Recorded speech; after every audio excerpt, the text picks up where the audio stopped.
Welcome to Dare to Dream. This is Debbi Dachinger. Pleasure to be with you today. Today's show features Sheldon Eaps, one of the most successful and universally respected leaders in American theater. Sheldon radically changed theater through his leadership, including his insistence on making diversity a priority both on stage and off. I'm very much looking forward to that conversation. This show, Dare to Dream, has been nominated for 2 People's Choice Podcast Awards for a Webby Award. We are currently listed in Welt Magazine as one of the top 20 best podcasts to listen to, listed in Apple Podcasts as a top self-improvement show, and recently won the Coalition for Visionary Resources for the best podcast and radio show. I thank all of you for joining us and staying on this journey.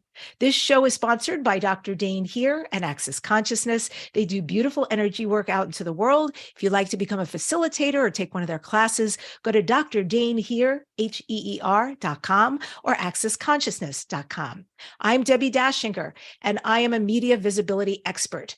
I am a book writing coach, and I help you get from the idea of your book to a finished book and published. I also have a company that takes your book to a guaranteed international best-selling status, and I do all the heavy lifting. And finally, I show you how to be interviewed on radio and podcasts and get massive results. I've got a gift for you, so if you're ready to become visible and learn some of these aspects, writing books, getting booked on podcasts as a guest, go to debbidachinger.com/gift and get your templates and videos and learn how to. It's DEBBIDACHINGER.com/gift. My guest today is Sheldon Eaps, who is one of the most all-time influential African-American theater leaders, as well as a prolific director of television. He's directed on Broadway, the West End, and is the director of the upcoming BET Plus movie, Christmas Party Crashers. He received the NAACP Community Service Award and the prestigious James Irvine Foundation Leadership Award for his many accomplishments. His new book, a memoir, is titled My Own Directions, A Black Man's Journey in the American Theater. Mr. Eaps is a longtime member of the executive board of the Society of Directors and Choreographers and served as chair of the SDC Foundation Board of Trustees. He's a 2-time recipient of the Theater Communications Group Pew Charitable Trust National Theater Artists Residency Grant, and currently he is honored to serve as Senior Artistic Advisor at Ford's Theater in Washington, D.C. And with that, I welcome the amazing Sheldon Eaps to Dare to Dream. It is so great to have you here today. Welcome. Good to be here. Thank you. Thank you for the nice welcome and the great introduction. Yes, it's my pleasure. You know, I majored in theater at USC. Oh. And I'm sorry we didn't cross paths, because that would have been momentous for me. But I did major in theater, and that was my life, my livelihood for a very long time. And of course, I know who you are. So well, great. So we have common ground then. That's wonderful. We absolutely do. And I know you're busy. I want to just start by asking, do you have a website? Is there a Sheldon Eaps website out there? I'm so not great at all of those social media things. I probably should spend an hour with you talking about that personally. I am on Instagram under my name, Sheldon Eaps. So people can go there. That's fine. But no website. Lots of stuff on Google if people want to know more than they find out today. Okay. And then to that end, and to further correct myself, and anybody who's interested in going to Instagram, it is Sheldon, which is easy enough, and EPPS. So yeah, beautiful. And, that is a name I grew up with. I'm a very common name. I'm from New York. I know you're from Teaneck, New Jersey. Yes. And nobody names their children Sheldon anymore. It's a great name. Well, I'll tell you something funny. It's a name that's usually associated with men of the Jewish faith. Mm-hmm. Right. So a lot of people, when they just speak to me on the telephone or just see my name, think I'm Jewish. So when I show up face to face. They sort of look past me, so because they're That's not expecting. hilarious. They think you're My a mother's lunchman. on a sign or a store or something, so it's not a family name. It's just a name that she saw somewhere and she liked very much. So I think it's a great name. It is a great name. Yeah, greatly underused, but I'm glad you have it. And you have directed many major productions on and off Broadway, London, theaters across America, and you've had a very active television career. And now, as we said, you're artistic director at Ford's Theater in Washington. So with all of this, how is it for you now, this phase of your life, this beautiful phase of your life, compared to the trajectory getting here? I would say that it's been great to have in my dotage and my old age here just a terrific last year, working on some great theater projects, continuing to work on television, and then having the time to write and edit, and then get this book published, which really tells the story of my life and all the things that led me to being artistic director at Pasadena Playhouse and my 20 years at that theater.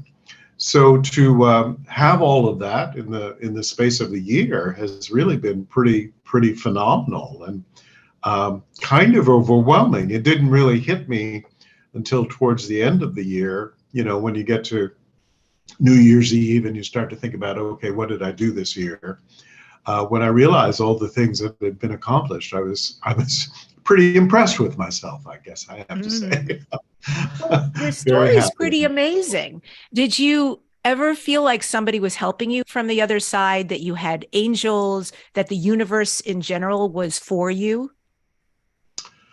Yeah, actually, I do feel that. I wouldn't say that my life has been a bed of roses or that it's all been easy. There's been challenges, there's been obstacles, there's been things to overcome. But I have really been blessed and fortunate and had the rare opportunity to do almost all of the things, maybe all of the things that I ever dreamed of doing. So I don't think you accomplish that by yourself. You need some help from the universe or the spirits or, spiritual fathers and mothers and all of that. Yes. What are the qualities, Sheldon, that you think makes a good theater director? Number one is patience, not to rush the process, not to try to produce results. I think you have to be a very, very good listener. One of the things that I think I've learned is that listening in the rehearsal process is as important as talking. You have to be a bit of a psychologist, a bit of a therapist. Actors, like people, are all different.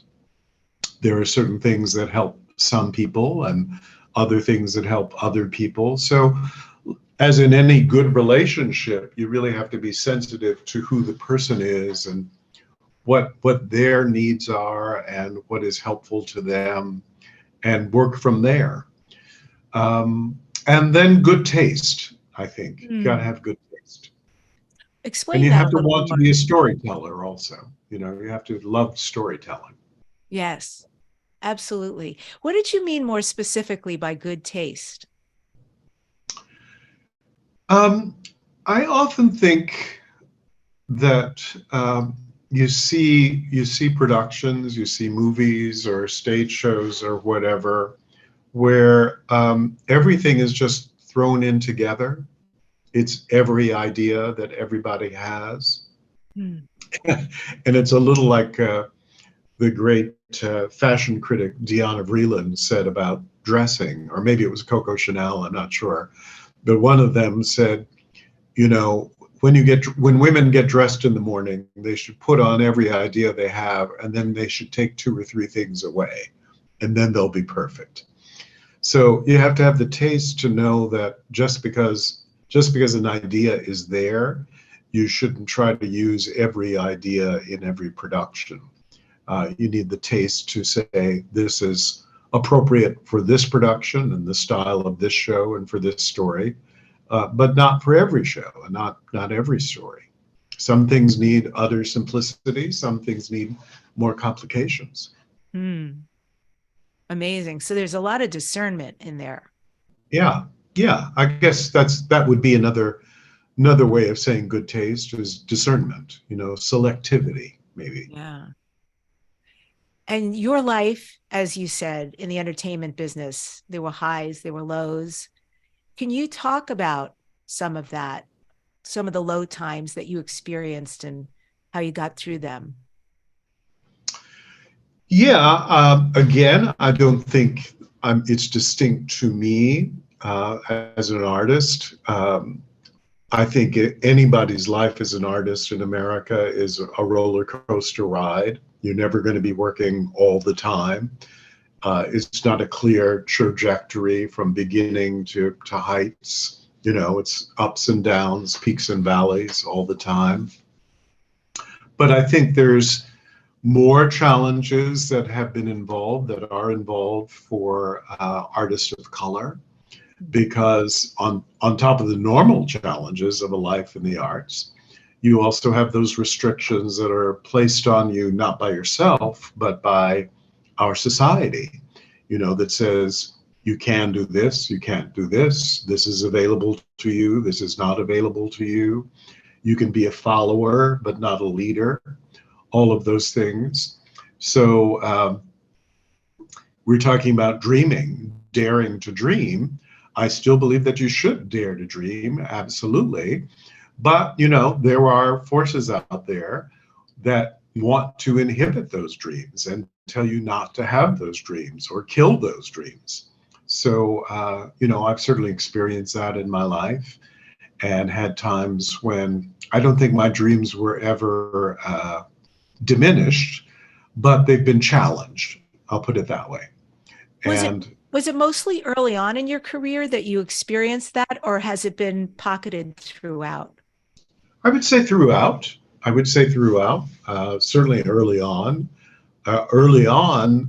You're put into, as the Black theater artist, you're put into what I call the black box, and you're told, okay, here's the list of 25 plays that you can direct.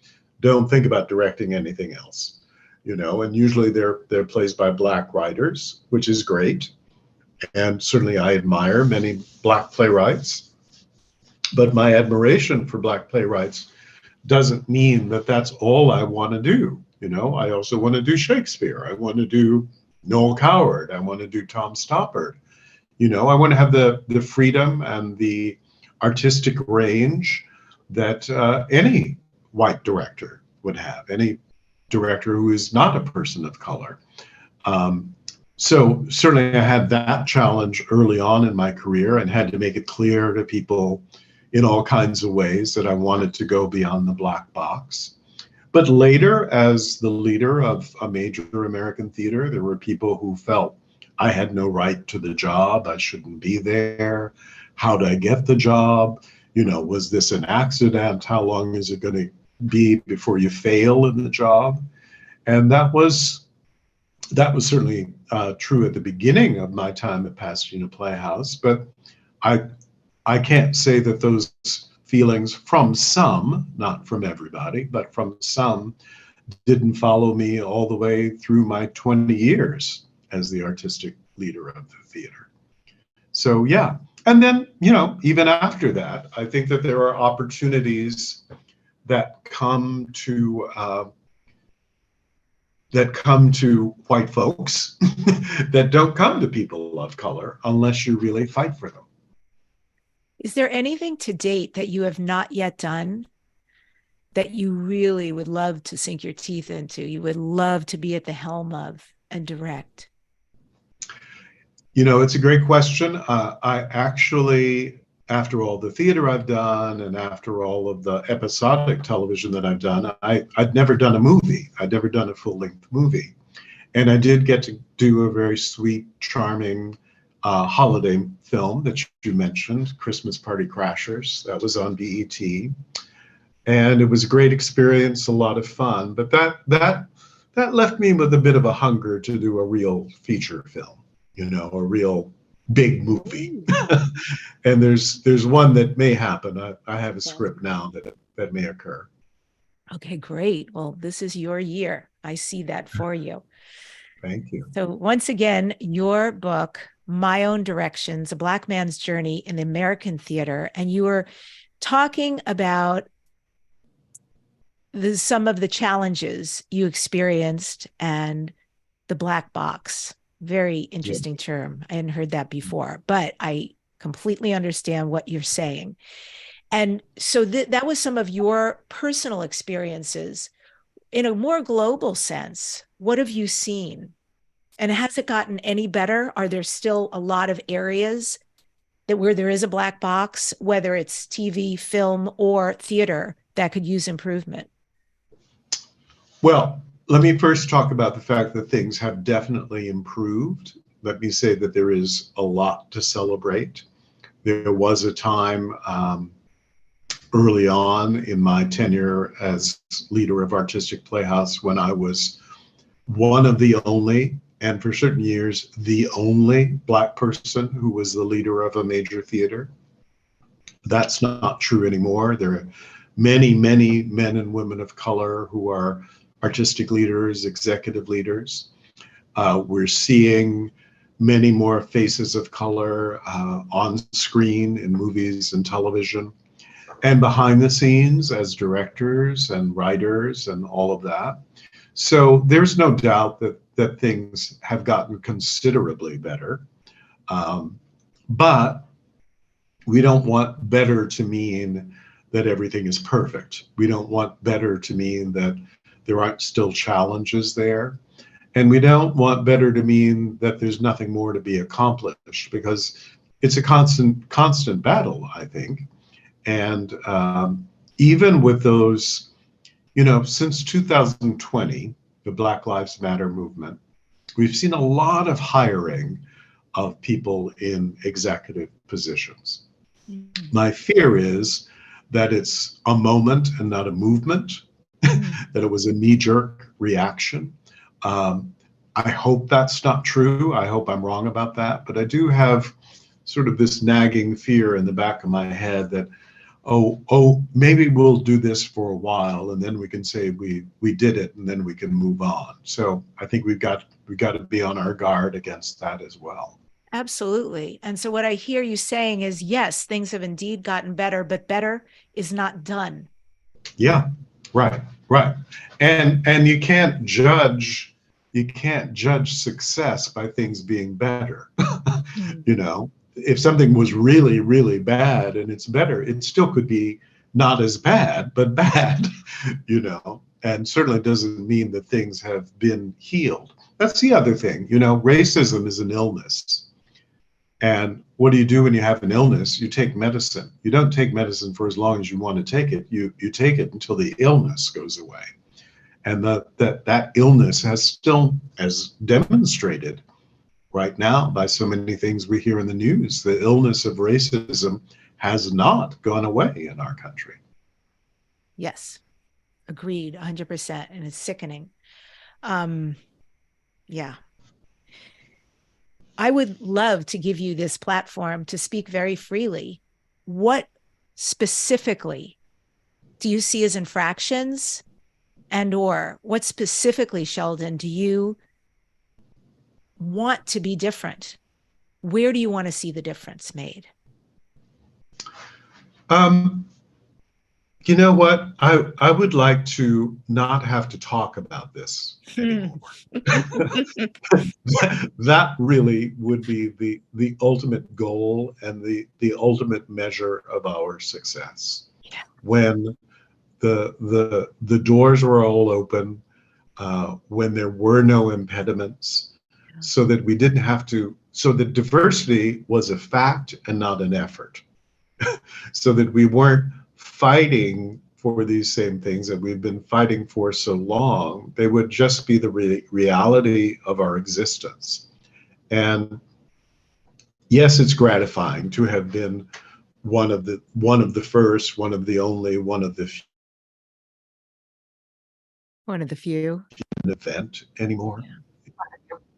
If if there were so many people of color being successful Mm. and in leadership positions, that it wasn't an event for Mm. somebody to be the first. When there were no more first would be a very nice thing. At the Super Bowl, there was such a big deal about, for the first time, there's two black quarterbacks. And you go, oh my God. Number one, is that true? But shouldn't we be well beyond that by now? So that's if I'm really being a dreamer, that's what I dream of. That Beautiful. when we're not even we don't need to have these discussions anymore, but right now we do need to have them. Yeah, we're shining a light on something really important. And I Yes, know that in absolutely. your 2 decades at Pasadena Playhouse, you as a leader, it was a lot of strategy to radically change its diversity. Can you talk about what your strategy was and maybe some ways that you employed that? Yeah, I can. I'll tell you a story first. When I arrived at Pasadena Playhouse, it was acknowledged that I was the first Black person to lead a major American theater on the West Coast, really. And there was a lot of applause for that, a lot of celebration, which was great. But then there was a very sort of left-wing newspaper that did an article saying that it was a fluke or a mistake, or somebody was just asleep at the wheel to let this Black guy come in and be head of Pasadena Playhouse, which is in a conservative community, and was really quite blatantly a white theater company, no doubt about it. And accompanying that article was a little line drawing of me being boiled in a pot of oil with rich Pasadena socialites dancing around the cauldron. And the reaction you're having right now is the same reaction that a lot of people had. So that's where I started. That was within my first couple of weeks at Pasadena Playhouse. And the article was Welcome, predicting, Sheldon. yeah, Oh exactly. my God. The article was predicting, Pasadena's never going to stand for this. They're going to run him out of town on a rail or something. So, that's where I started. I also started by sitting in Pasadena Playhouse is a beautiful courtyard outside the theater, which is kind of like the lobby because of the great Southern California weather. And I used to sit out there, and so frequently I would be the only person under 60 and the only person of any color going into the theater, both of which were dangerous things. It meant that the audience would be leaving us shortly if we didn't develop younger audiences. Mm.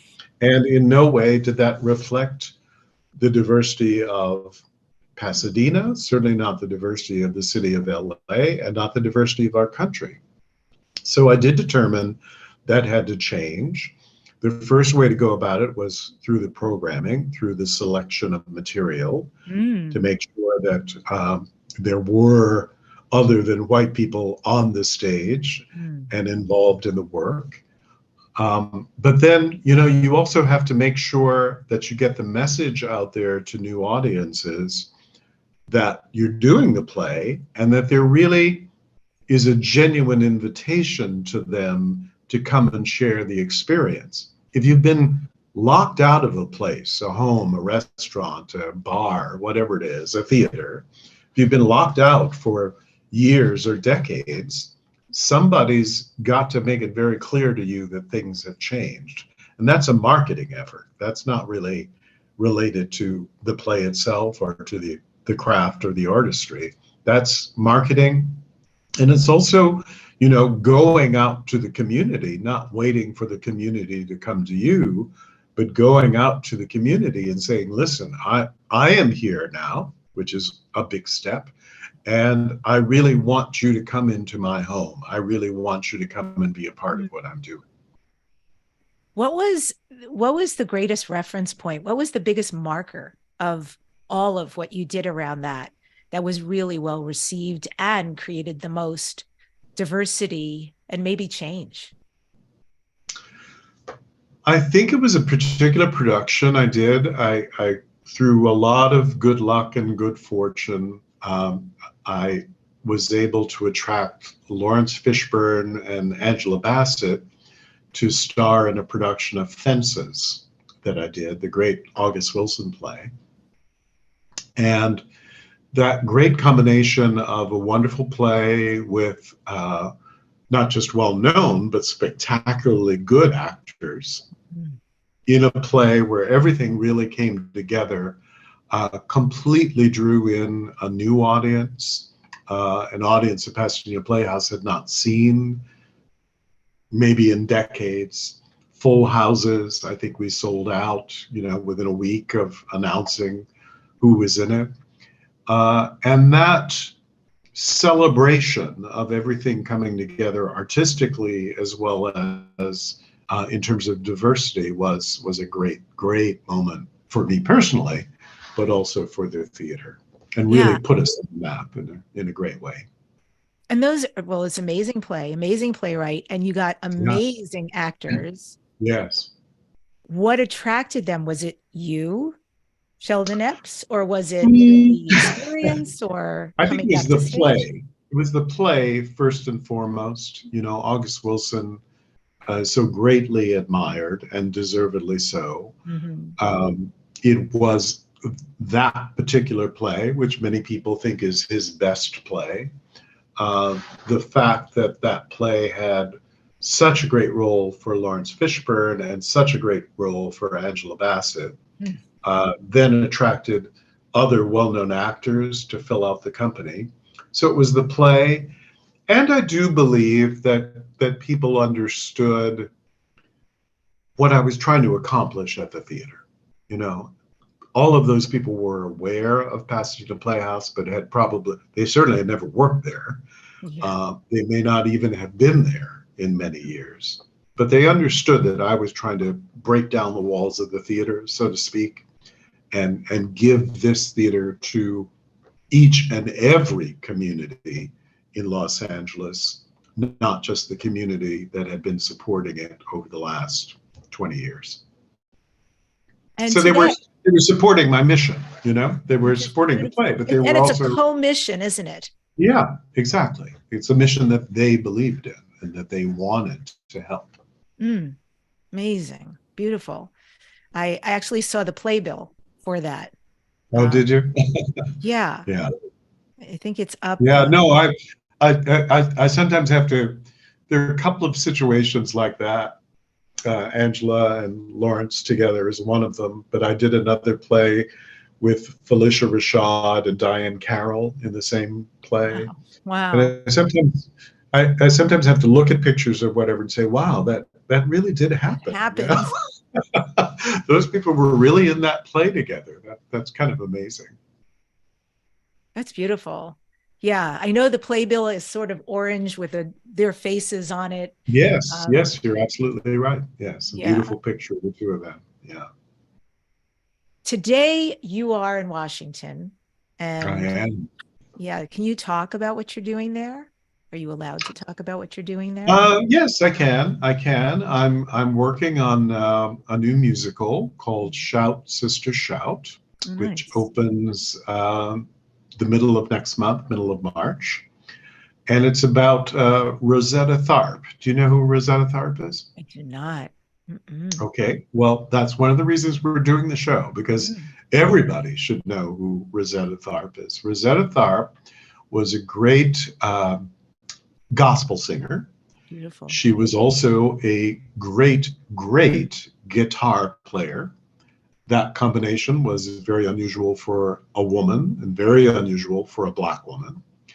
And over the course of her career, she was the one who sort of combined gospel music with R&B and was a precursor to great singers like Aretha Franklin and Brooke Benton and, so many others, Sam Cooke, so many others who did the same thing. But Rosetta was the pioneer of that, of sort of combining the sound of gospel with the sound of popular music. And along with that was playing, not only singing these great songs, but was playing these great guitar licks that everybody started to steal from her, and everybody from B.B. King to the Rolling Stones gives a lot of credit to Rosetta Tharpe as a guitar player as well as a singer. So it's her life story told through her great, great music and wonderful songs that she made so famous. Are you casting now, or have you completed casting? No, we're in rehearsal now. We're in the middle of the rehearsal period and have about another week or so of rehearsal in the rehearsal room, and then we'll move into the theater shortly. I And would it's at love to know. Ford's Theater in Washington. Great. So if you want to fly there or if you live there, that sounds like the show to go see. That sounds amazing. Yes. How was the casting? Because, okay, singer, you could do that. You could find somebody amazing, but the guitar playing at the level you're talking about and a singer, how was that going through the casting process? It was quite a hunt. Quite a hunt, because I would say that the character is on for probably 75% of the show, off stage very little. She's either acting, singing, or playing the guitar, or all three at the same time. So you can imagine it's a hugely demanding role and takes skill in all of those areas equally. It's not that she can be a good guitar player and then kind of slough through the singing and the acting. It's all got to be of a certain level. Exciting stuff. Yeah. Who has been your favorite actor or actress? What kind of story can you tell about something really momentous that you got to experience? Well, we talked about Lawrence and Angela. That was a great experience. Felicia Rashad was wonderful to work with. A real consummate pro. She just knows her instrument and knows it well. Diane Carroll was great to work with, but I'll tell you the funny thing about Diane Carroll is it actually was a little hard to rehearse with her because she was so charming and so entertaining, and she had so many great stories to tell, and was very open about telling them, whether they were about her career or her love life or people she knew. So it was actually, I had to pinch myself sometimes and remind myself that I was the director because I was such a good audience for her. Mm-hmm. But she was great to work with. Della Reese was another person who was wonderful to work with. And I worked with her a couple of times, and she taught me a lot. She actually taught me a lot about music and theater, but a great deal about life. She was a great believer, you'll appreciate this, in creative visualization. Of seeing very, very, very clearly what it is you want to happen and having a real clear picture of it. And if you had a clear enough picture of it, you would get it. She told me years before it happened that she wanted to be the star or the secondary star of a major television program on one of the big networks. And this was at a time when she wasn't working a lot. But she said, Sheldon, this is what's going to happen. I'm going to be the star of a major television series on one of the big networks. And I said, okay, Della. Well, 2 years later, she was the star of Touched by an Angel, which was one of the highest rated television programs on CBS. I watched it. Yeah, we all did. So that was a great lesson. And, really putting out into the universe exactly what it is you want. Dare to dream. Exactly. Incredible that she would impart that. I can imagine her having that kind of spirit. I mean, she came across, even in her acting and her performances, like that. Yes. Really incredibly full of life. Yes, she was. And then, of course, so gifted as a singer and as a musician, as an actress. So, I always grateful to her for all of the things she taught me in many, many ways. You yourself performed. Is that correct? You originally were A interested in being long an time actor. ago, Debbie. Yes, I trained as an actor originally and went to Carnegie Mellon University, which was a 4-year training program. It's impressive. So my degree was in acting, and then I acted for about 5 or 6 years after I graduated, and then I shifted lanes into directing. What caused the shift? It was really somebody else's suggestion. A very talented director named Norman Renee, who I went to college with, went to school with, and then worked with 5 or 6 years after we graduated. And he said, when I direct you and we disagree about something, I usually think that you are right. I may not admit it at the time, but I usually think that you're right. And I come back around to your point of view 2 or 3 days later and claim that I thought of it, which was incredibly generous of him to say. And he said, I think that means you think like a director, so you should try directing. And I did, and loved it, and then started working very, very quickly as a director, and didn't have to audition anymore, which you'll appreciate. Yay. And I was happy not to have to do that, not to have to be on that audition trail. So it just seemed like the natural shift of lanes, as I said, to the career that I was meant to be in.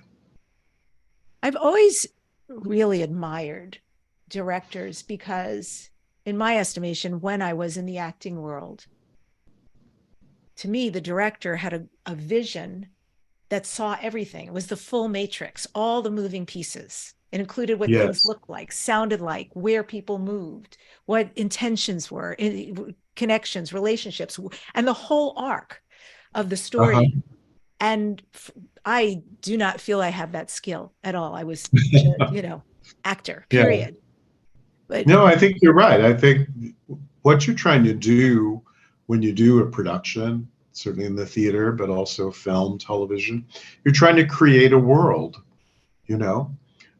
probably a world that's different than most of us are in, if it's a play like Hamlet or The Crucible or Dreamgirls, you're creating a world that is different than the world that the audience lives in at the moment. And all of those elements that you talked about, certainly the performance of the actors, but also the design work, set design, costume design, sound design, all of those things go into creating the world. Yeah, it's impressive. It really is. And with your decades of success in entertainment, what have you learned as sage wisdom about the craft of theater or any entertainment modality overall? Well, I think a few things. Patience, again. The great actor Andre Deschilles once said that the quickest way to get where you want to be is to go slowly, which I think is a great way to think about things. Perfection is probably not an ideal goal. Process is a much better goal than perfection. I think sometimes by trying to force things to be perfect rather than allowing them to have a process, you can get yourself in trouble. And then leave yourself open to discovery. I think when I was a younger director, I used to enter the room thinking, I have to have it all figured out. I have to know all the answers. My vision has to be exact of how I want everything to go. And I've learned that's not true, Sometimes I think the less you know entering the room and the more you learn through the process and with the people that you're doing the play with, the better. I said once, some people like to cut the suit and then make the actors wear it, whether it looks good on them or not. The better way is to get in the room with the actor, find out who the actor is, and then cut the suit, knowing what color looks good on them, what fabric looks good on them, what works well on their body, what works well with their aura, with who they are. So leave yourself open to discover things in the process. How interesting. It sounds like a really organic experience working with you.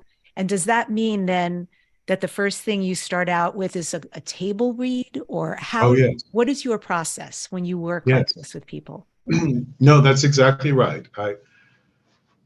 I do a table read, and then I stay at the table probably longer than most other people do. You know, there's some people who may not even do a table read, but if they do a table read, the next thing they do is they start blocking the play. I don't do that. I sit around the table, talk about the play, talk about people's lives, talk about where their lives intersect with the play, who they are, what they want, you know, what's the arc of the play, what's the rhythm of the play. And to tell you the truth, I think if you do that, and then actors have a clear idea of what they want to do and what they want in a play, then the blocking becomes much, much more easy and much more organic than my saying, okay, cross over here, move over there, because it's coming from them. It's coming from what they've learned during that table work process. Mm. What makes you just nuts still about the theater? Like good, in a good way, nuts, like, and I'm sure I could fill in lots of that too. I grew up in New York. One of the things we did was always go into the city, New York City, to see the theater. I mean, this is a part of my heritage. Sure. So yeah, the things you love, but the things that it's like in general, gosh, they could really improve this. That's a good question. Well, the good thing is that the theater, even after all of this time, is still magical, you know, and you still have moments where everything comes together perfectly, and you know, it's just like being lifted into heaven because everything is so right. I guess sloppiness on stage, you know, because in New York in particular, runs can be long, and you can see plays after people have been doing them for a year, 2 years, whatever. And you kind of know that the performance you're seeing probably has no relationship to what opened, because people have gotten bored, they've gotten tired, they may even be misbehaving. So watching that drives me a little bit crazy. As to working in the theater, the thing that drives me nuts is there's never enough money. Budgets are always lower than they should be, which on one side is great because you have to use your imagination, but now and then it would be nice to have all the money in the world to do something in the theater. Wow. Speaking of money, I know theater really took a hit during COVID. I mean, Yes, it was so yes. painful to watch. How are we doing now post COVID? I think we're still recovering. Um, I know that theaters I'm working in, or when I talk to colleagues at theaters, that box office sales are not nearly what they were. They are getting better, but it's still a tough road right now. A lot of people have just fallen out the habit that you talked about, where people used to get on the bus and go into New York City once a week, once a month. They just fell out of the habit of doing that. And also, frankly, I think that ticket prices are a real issue. You know, it's really inhibiting to buy a theater ticket now. You know, and I don't know what can be done about that, but something's got to be done about that, because I think it really is keeping people from going. Even those people who want to go have a hard time going because prices are so high. Yeah, I just wonder how much could be subsidized. And I wonder, do grants play? I would imagine that theaters can apply for grants from state or federal. Yes. Oh, yes. Yes. No, that pays a huge amount. We just got a little increase with the National Endowment for the Arts, tiny bit if you compare it to the national budget, but thank God, it means that there's a little more money to spread around to arts organizations. We need to But dig we into know the we're close to military what they do in budget. Europe. In Europe, where things are so hugely subsidized, wouldn't it be great if we had those kind of subsidies in American theater? Absolutely, it would. It makes way more sense where arts are benevolent. Yes. Yes. And in this country, the military is where all the money Oh, goes. And it'd be nice yeah, if that was exactly. reversed. What about Yes. Yeah. arts in school right now? Do you ever play around in that area at all? Are you still going to universities and so forth? Yeah, I do. I'm not on a faculty anywhere, but I do guest lecture, master classes, things like that. But if you're talking about arts in public schools, that's another woeful area because as budgets get cut, that tends to be the first things to go, you know. And in a way, it used to be that there was a lot of money around to take kids in school to see things, to go to see plays, to go to see ballet and music events. That's kind of all disappeared. And now it falls on the arts institutions to try to make student tickets available, which is good. And a lot of theaters and performing arts organizations do that.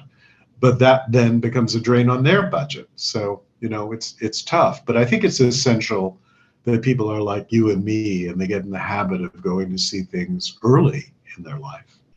Yeah. So we mentioned COVID, and I want to relate this to your book, My Own Directions. Timing wise, was it the pandemic that caused you to write the memoir? What elements went into committing? Because I know, as a book writing coach, I know what it takes to write a book. So I know you did a big thing. You gave birth to a baby there. No, Right. you're absolutely right. I first started thinking about it in 2017 when I stepped down from my position at Pasadena Playhouse. And actually, it was other people who'd made me think about it. People who kept saying, oh, you should write a book. You should tell your story. Why don't you write a book? So I started thinking about it and thought about it a lot and thought about how it might be put together and all of that. But I was also working. I was also directing television and going around the country and directing at theaters. And then this little thing called the pandemic hit, and we were all isolated at home. And both I told myself and my wife told me, okay, now is the time for you to sit down and write that book. You have absolutely no excuse in terms of schedule for not writing it. And she was right. And I made it my job during the pandemic, over the many, many months of the pandemic, to really force myself to write for a certain number of hours every day. Did you read chapters to her? No, I Really? You didn't. did the whole draft and she I didn't? did. I That's did. She impressive. she didn't read it until at least the second draft, which she gave me hell for it because I didn't let her read it, but I wanted it to get closer to what was in my head. Once it was pretty close to what was in my head and what I wanted to achieve, she was the first one to read it then. And what was your method for writing? Did you architecturally lay out the book and then know where you were headed? Did you just let it pour out of you? How did this manifest? Um, it was, I went pretty much chronologically, though it actually does start with my arriving at Pasadena Playhouse and the story I told you about the article and the terrible drawing. And the book begins with the question, how did I get here? How did this kid from Compton, this little black kid from Compton, how did he arrive at Pasadena Playhouse as the leader of the theater? How did that occur? When those kind of opportunities did not come to so many others of any color, but certainly so many people of a color. How did it happen? And then I jumped back to birth, really, and all of the things, all of the steps living in California, moving to New Jersey, discovering Broadway theater, starting to do plays, going to college to study acting, many of the things we've talked about today, all of those things that eventually led me to Pasadena Playhouse. Then I get back to where we started with, okay, I'm here. And then the rest of the book is about my 20 years as artistic director. Incredible. Today, looking at diversity, looking at leadership, looking at racial parity on and off stage, how can it be healed? What ideas, suggestions, what wisdom do you know that a healing would occur? Well, the first thing is something I said before. Let's not assume that it has been healed. Let's not assume that with all the progress that we've made, that there is no more progress to be made. Let's keep our eyes on the prize that I talked about before of it being so free flowing that we don't have to talk about it anymore. So awareness is the first thing. Conversations like we've had today, open, honest, depersonalized conversations that are about healing rather than blame, I think are really important. And then taking talk into action. We can talk about things for days and days, and that's useful, but unless we actually do things, unless we actually make things change, make things happen through action, it's always going to be talk and not forward movement. So those are the things I would suggest. And belief that things can be different. That's a big one. Mm-hmm. Yeah, to drink that medicine you talked about to Yeah. fully cure the illness of Yes. racism. Yes, you have to believe that you can be healed. You know, they say that about medicine. Medicine's only half the battle. Whatever that prescription is, you can take it, but you've also got to believe that it's going to do you some good. If I could give you whatever you wanted, a wand, and say you could do any production and you could do it any way you want with anybody you want, you can fill in the particulars if you have them, or just an idea of what that creation would look like. Sheldon, what would you do? Well, first of all, I will say I've been so lucky to have had the chance to do most of those dream projects. You know, directors are supposed to keep that wish list of plays or musicals that they want to do. And I've really gone through my wish list and done many of them. So at this point, I would say I would like to find a story about some unsung hero, some small person, small meaning not famous, who did some remarkable thing, not necessarily that changed history, but changed the way we live together, change our relationship to each other. Get a great playwright to write that story, and then find wonderful, wonderful, brilliant actors to tell that story to a willing and open audience would be a great thing to accomplish. Beautiful. Your book is on Amazon, and yes, it is. Yes, so if folks want to get the book, it'll be in the show notes, and so you can go there. What about on a daily basis, Sheldon? Is there something you do? Is there a practice you have, a ritual that keeps you grounded, that keeps you centered, functioning well? What do you do?